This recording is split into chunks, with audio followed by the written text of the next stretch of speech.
Good evening, friends. Thank you for joining this evening's self-transformation session. These sessions are all about transforming the body, the mind, and the soul. They're about increasing wellness naturally, making small but sustainable changes to our lifestyle, treating the root cause of all diseases through lifestyle changes, rather than treating diseases with medication one by one as they come. Peace, happiness, and longevity may be one of the benefits of these lifestyle changes. Today's session, we begin with the well-being session, and today's session is all about Eat to Beat Disease. I will now share my screen.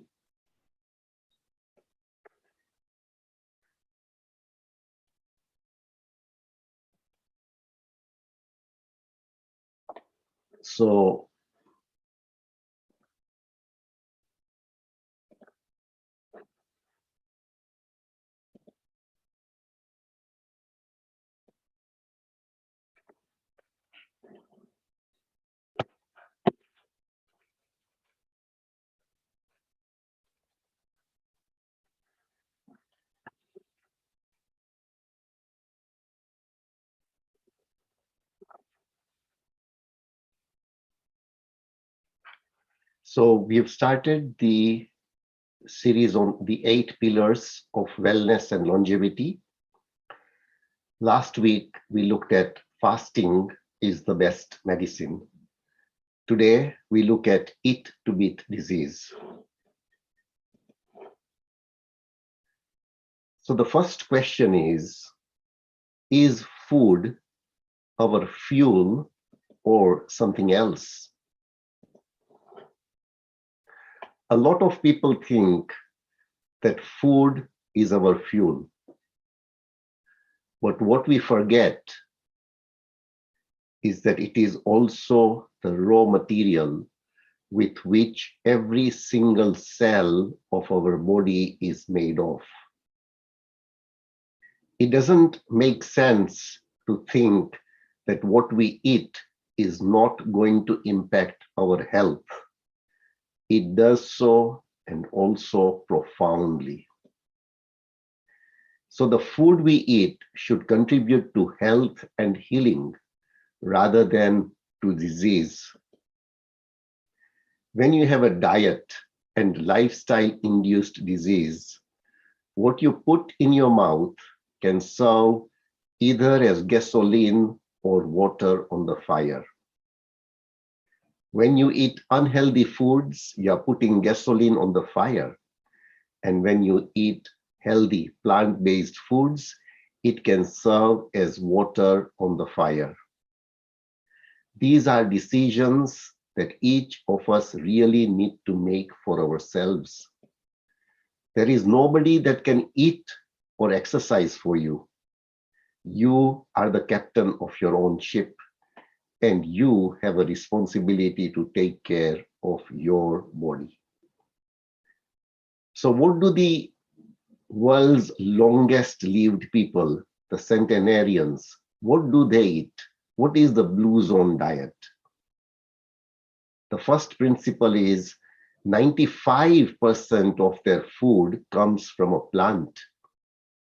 The best of the best longevity foods in the blue zone's diet are leafy greens such as spinach, kale, beet, turnip, tops, chards, and collards.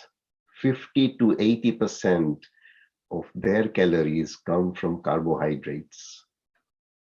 These are complex carbohydrates, not refined carbohydrates. The second thing they eat, they all have a daily dose of beans. They eat at least half a cup of cooked beans daily. On an average, people in the blue zones eat at least 4 times as many beans as we do. And they snack on nuts.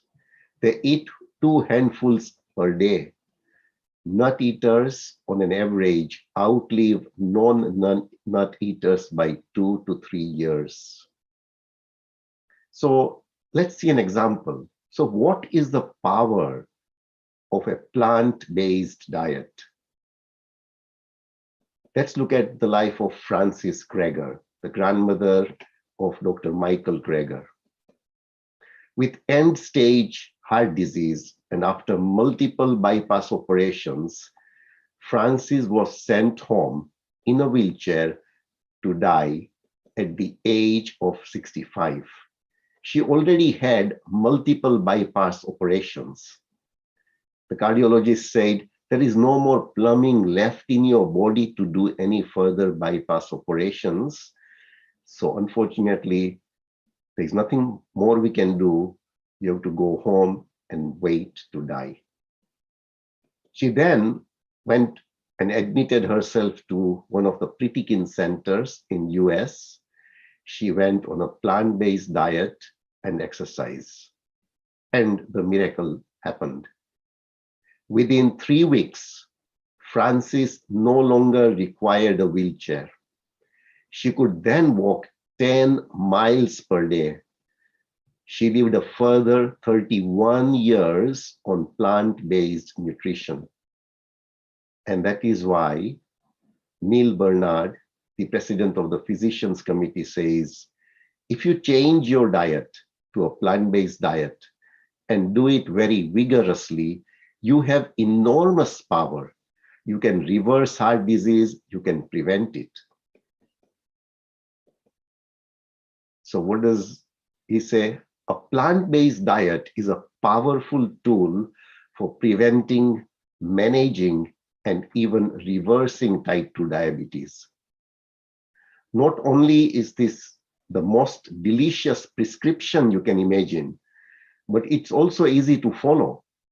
Unlike other diets, there is no calorie counting, no skimpy portions, no carb counting, plus all the side effects are good ones. And what does Dr. Caldwell Esselstyn tell us? He's the author of Prevent and Reverse Heart Disease. He says, once you start eating plant-based foods, you make yourself heart attack proof. We know that people who eat this way will not have a heart attack.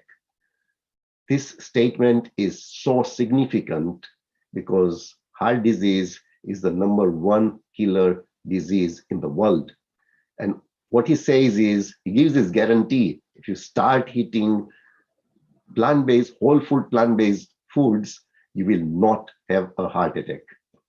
He then tells us that it is a foodborne illness. Heart disease is a foodborne illness, and we are never going to end this pandemic with stents, with bypasses, with drugs, because none of that is treating the causation of the disease. So now, let us look at what the benefits are of a plant-based diet. The first important benefit is it promotes good health and reduces medication requirements. It lowers BMI and fat. It lowers overall mortality. It prevents and reverses coronary heart disease. It prevents and reverses type 2 diabetes. It reduces the incidence of hypertension and high cholesterol.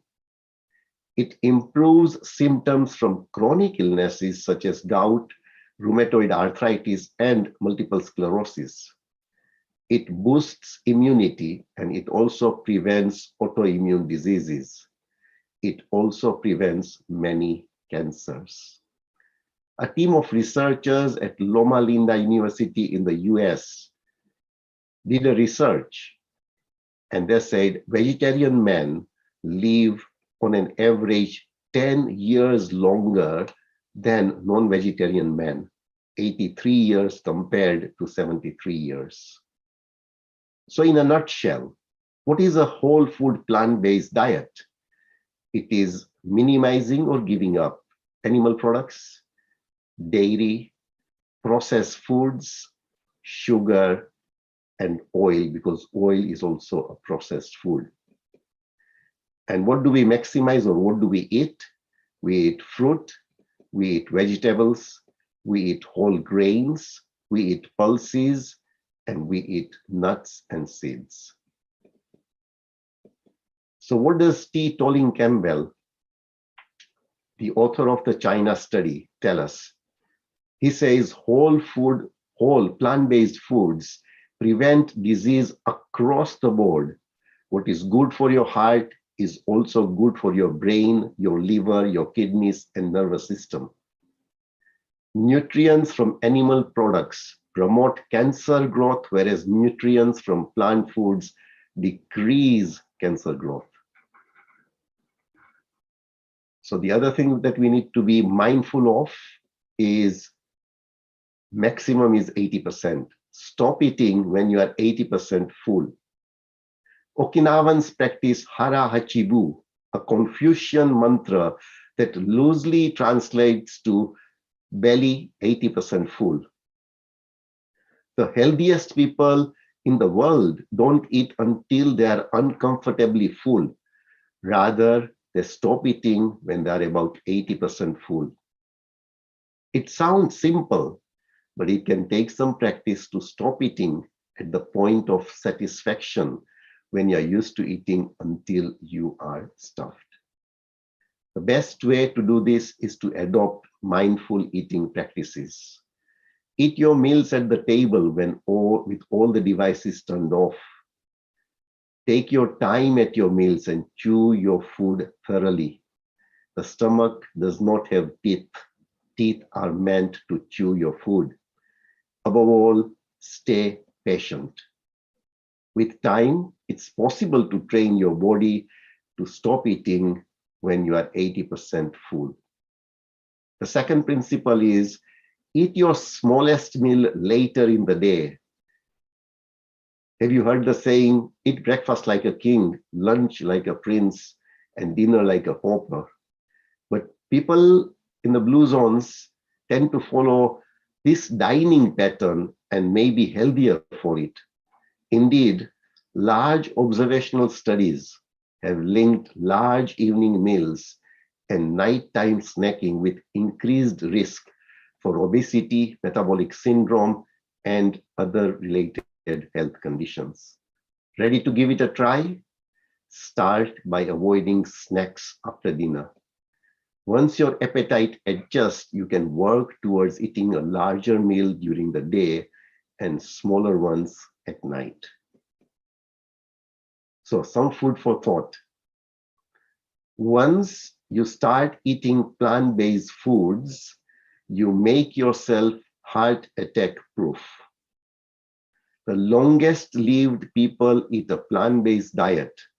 Nothing they eat has a wrapper, meaning they don't eat any processed foods.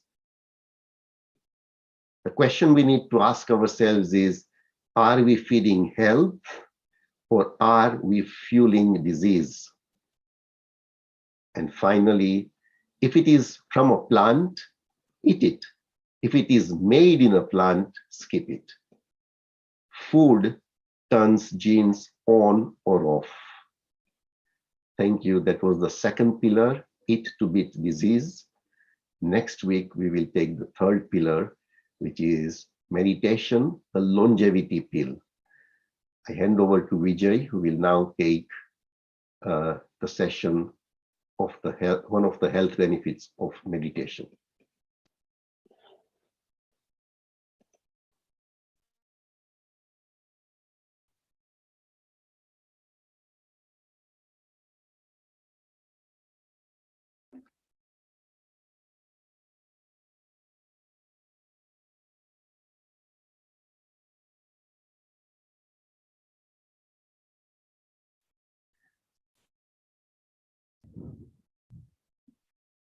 Thank you very much, Dineshwar.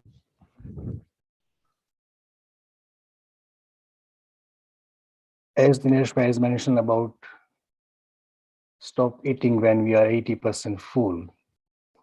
In Ayurveda, there says 50% food, 25% liquid, and 25% air. So similar principle like a blue zone. Today in meditation, we will see how practicing meditation balances our pH level.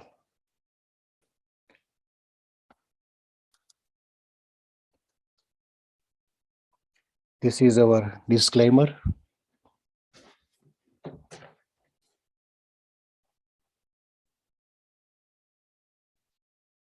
First of all, let us break our current breathing pattern.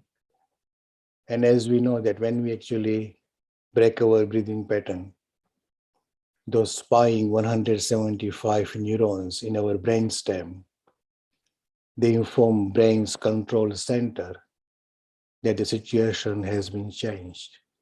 And so we become alert, and then we are ready to either react or to respond accordingly. To break the breathing pattern, take a few deep breaths slowly.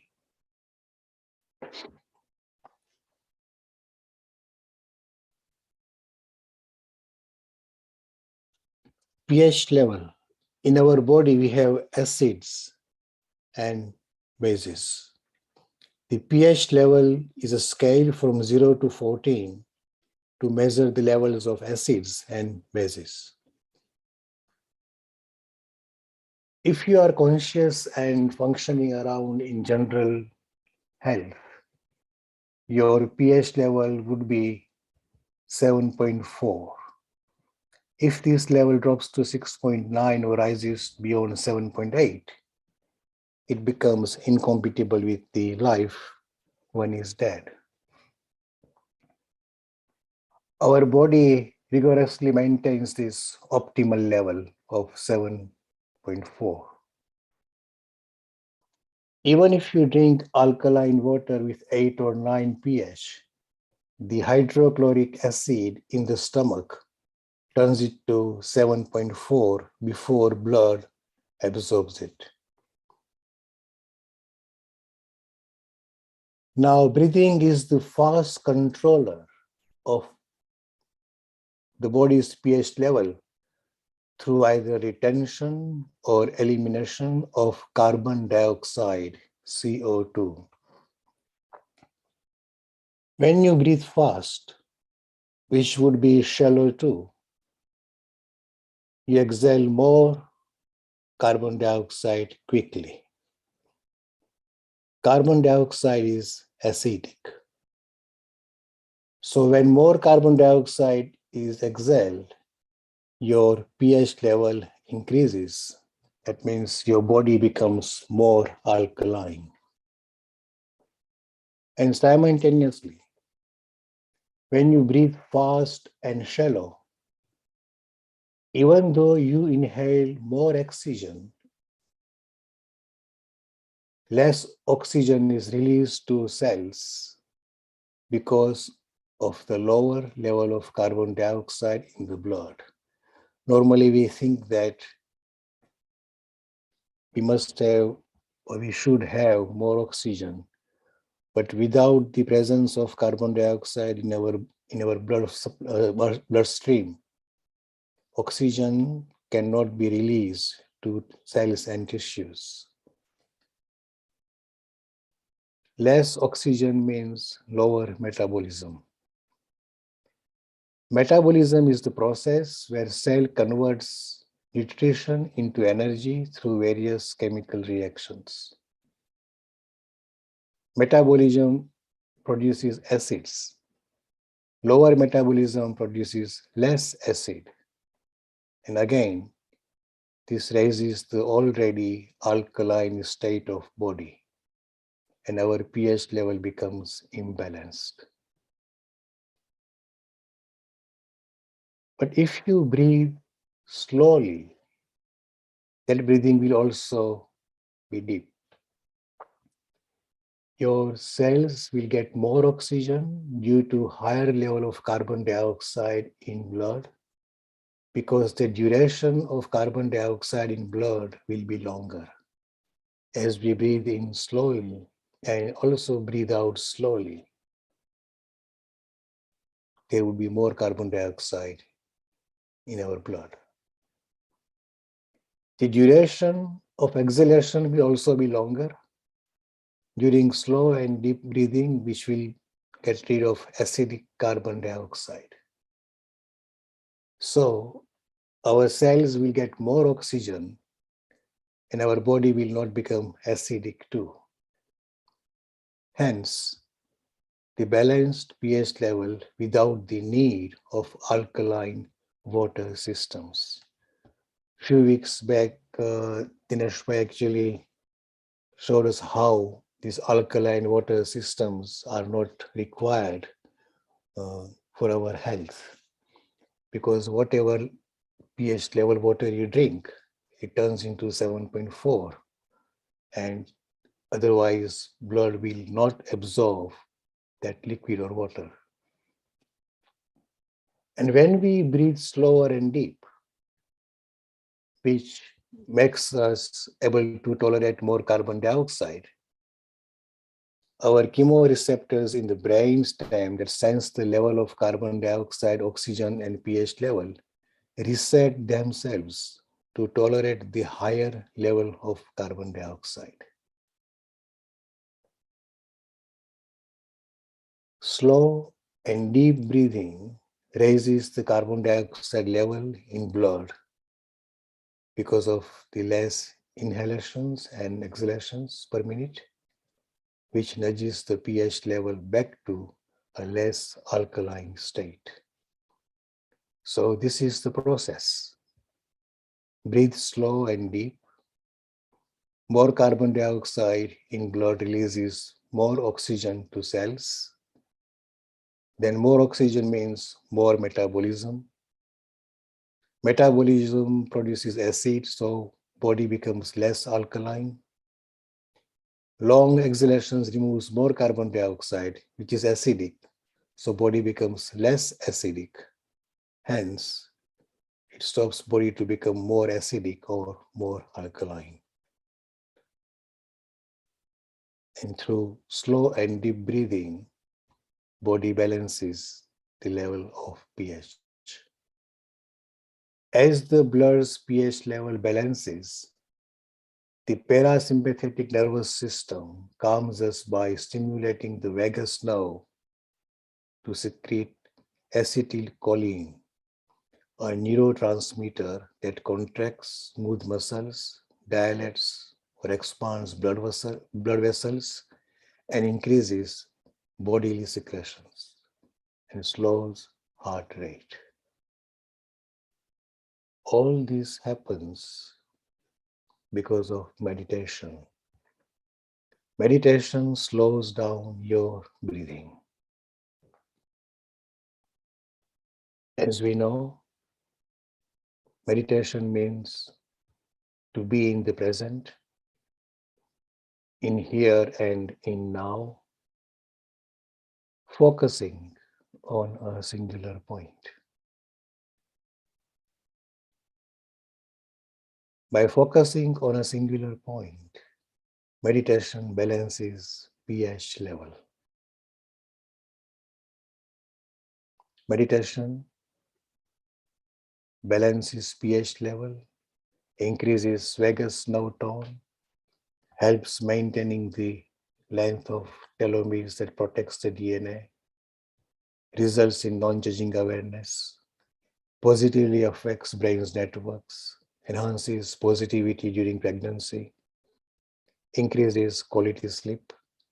It creates alternate circulation pathways and new blood vessels. It achieves 4-step breathing to live longer and healthier.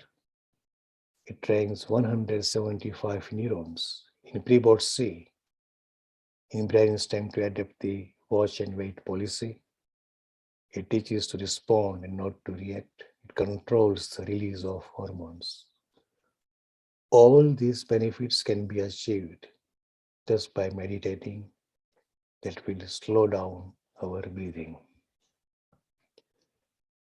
It is not a religious practice. It's all about seizing the moment. It's all about you. It's all about you to be in here and in now. No past impressions and no future anxieties. Just the present. Because you only live, because you live only in the present. The past has gone, and the future only arrives as the present. We have 1,440 minutes in a day, and we only have to spare 10 minutes a day to tune with ourselves. And we can do it anywhere and anytime without any equipment. So let us now practice meditation for about 10-15 minutes. You all know what to do.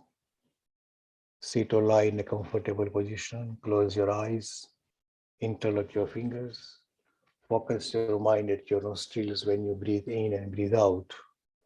Do not roll your eyeballs towards nostrils. Keep observing your breaths going in and coming out at nostrils. If your mind wanders somewhere, bring it back to your nostrils to observe your breaths. Do not try to breathe deep. Breathe naturally. Your breathing will automatically slow down. And keep observing your breaths.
Slowly come out of your meditation.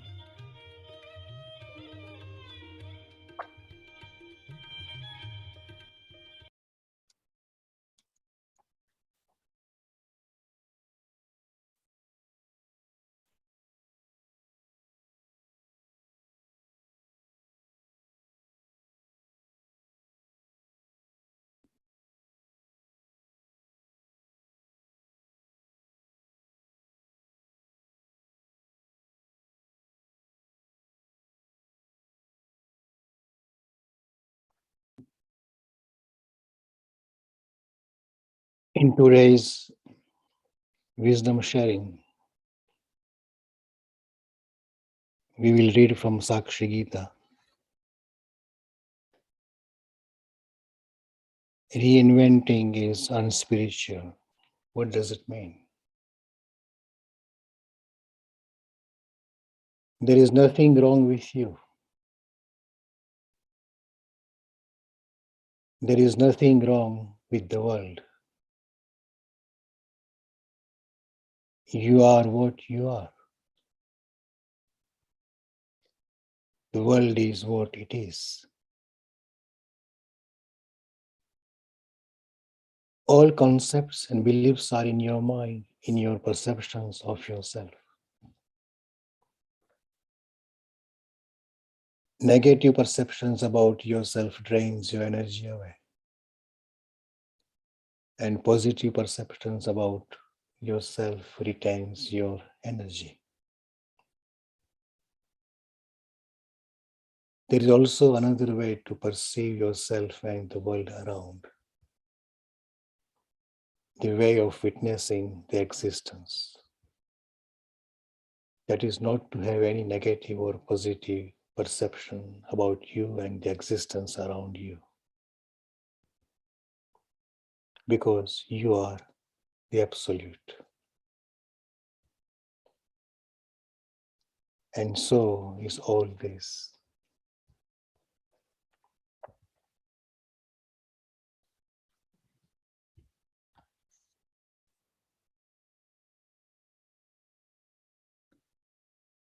Sometimes we think that we have to reinvent ourselves. So many books are there about positive thinking. And I have also read so many books about positive thinking, starting from Dale Carnegie. And everybody says the same thing, that change yourself. Even if you follow any religion, they will ask you to change yourself first. First, you have to believe in what they are believing in. Same with the positive speakers. They will ask you to reinvent yourselves. But do we need the reinvention? Sakshi Gita says, you are what you are. And whatever you are and whoever you are, that is the exact way we are meant to be. Everyone says, change yourself, change your attitude, change your approach, change your belief, change your thinking, change your way. But no one says that don't change yourself, don't reinvent yourself, just know yourself. Those who have reached the pinnacles of spirituality, they never say that change yourself. They always say, know yourself. And why is that? Because I will give you an example. When I was a monk, and one of my friends, he was a very jolly friend and very, you can say, energetic. So after a few years, one day he told me that, what is happening with me? I said, no. He said, when I actually hear about Shankaracharya, then I think that I want to become like Shankaracharya. And then when I read the newspaper and I just saw the sports section, he was very keen in cricket. And then he said, when I read about Sachin Tendulkar, then I think that I want to become like Sachin Tendulkar. And afterwards, there was Bill Gates. And he said, well, now I want to become like Bill Gates. This is our mentality.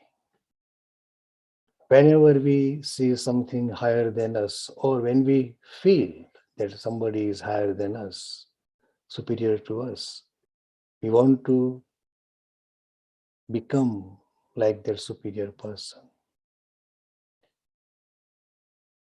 Everywhere, when you compare yourself, or when anyone compares herself or himself with other, there would be problem. Because everybody is different. Every skull has different skills. And that is how we are born. Whatever we are born with, that is the exact way we are meant to be. Mahavir Swami, the founder of Jainism, and also he was very keen about the principles of karma. So whatever happens, everything happens according to plan. Everything happens to lead you and me and everybody to our destiny. But if you try to copycat Mahavir Swami, or Gautam Buddha, or anyone for that matter. For example, when he was walking in the forest and he only had two clothes on his body. The top one just dropped away. He did not pick it up. He just kept walking. And after a while, the knot on his bottom garment also loosened, and gradually the undercloth would also drop away. So now he was without clothes, he was naked. But he did not bother to get those clothes back. Just happened. But nowadays you can see the clothes of Mahavir Swami dropped off, and he never bothered to pick them up. But that does not mean that if you become naked, then you will become like Mahavir Swami. Becoming naked with the intention is reinventing yourself. Likewise, everywhere, Gautam Buddha renounced the world because he realized that everything is void, sarvam shunyam shunyam. But because Gautam Buddha or Shankaracharya or Swaminarayan for that matter renounced the world, that does not mean that renouncing the world, in that way reinventing ourselves, will lead us on the path or on the pinnacle of spirituality. And that is why we do not need to reinvent ourselves. Whatever we are and whoever we are, if we be there as we are in the present moment, without any past impressions or without any future anxieties or planning, right in the present moment, then we are natural. Arjun was a warrior, and when he saw his grandparents, his grandfather, his gurus like Bhishma and Drona and Kripacharya, and his cousins Duryodhan and Dushasan, and so many friends, Karna, Jayadratha, he thought, why am I going to kill all these people or to fight with these people just to actually get the throne back, or few villages or a city or a town or a kingdom? I do not want to fight. So he just dropped his weapons. And if you read Bhagavad Gita in second chapter, Krishna was then telling Arjun as if he is making fun of Arjun. Prahasan is the word or the adjective used in Gita, like as if he was making fun of Arjun. He said, you actually talk like a very wise man, but wise men do not mourn for the people who have departed, or for the people who will be going away.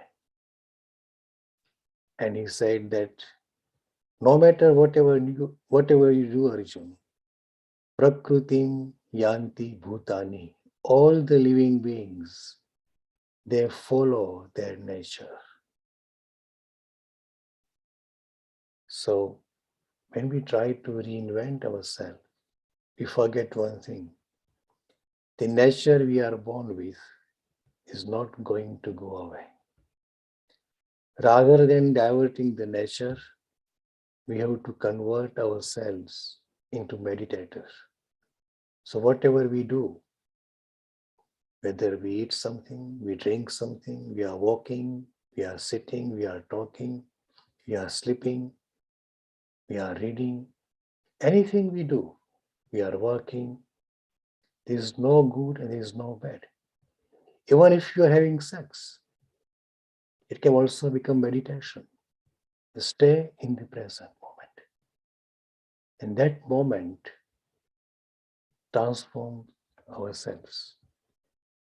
When Krishna told Arjuna about all these things, and be there, be a drashta, observer, the silent witness,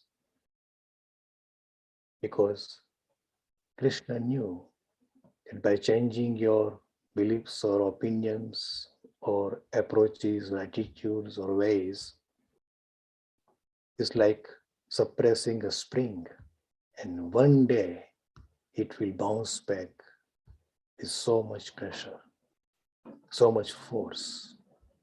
So it is best to follow your nature. Spirituality simply means being natural.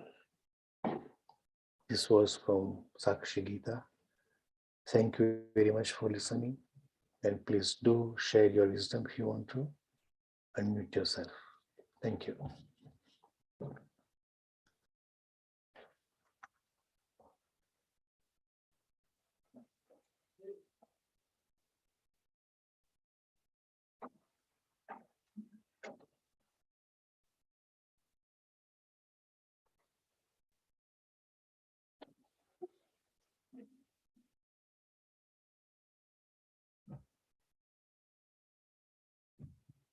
Dineshbhai, if you want to add something or say something.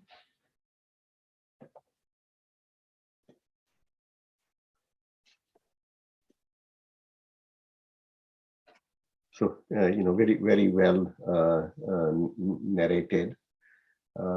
Just basically, meditation is the key to being ourselves rather than becoming. So, that is the essence of the spiritual wisdom today. We shall meet next Saturday with our next session of self-transformation. One starting off with a well-being tip, with another benefit of meditation, and also a spiritual wisdom sharing session. So friends, thank you very much for joining today, and hope you will join next Saturday as well. Thank you. Thank you very much.